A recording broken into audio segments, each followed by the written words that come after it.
Isang mapagpalang araw po sa ating lahat. Ako si Celia Bisinio, Body of Hearts of Hope Society Cancer Support Group of Perpetual Health Medical Center, Las Piñas. Sa kasalukuyan po, ako ay 8 years cancer survivor breast, stage 2B, pinagpala, pinagaling ng Panginoong Diyos.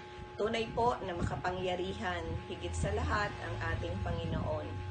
Ituloy lang po natin ang tamang medikasyon, disiplina sa ating lifestyle at higit sa lahat, matinding pananampalataya na tayo ay pinagaling at patuloy na pagagalingin ng ating poong may kapal.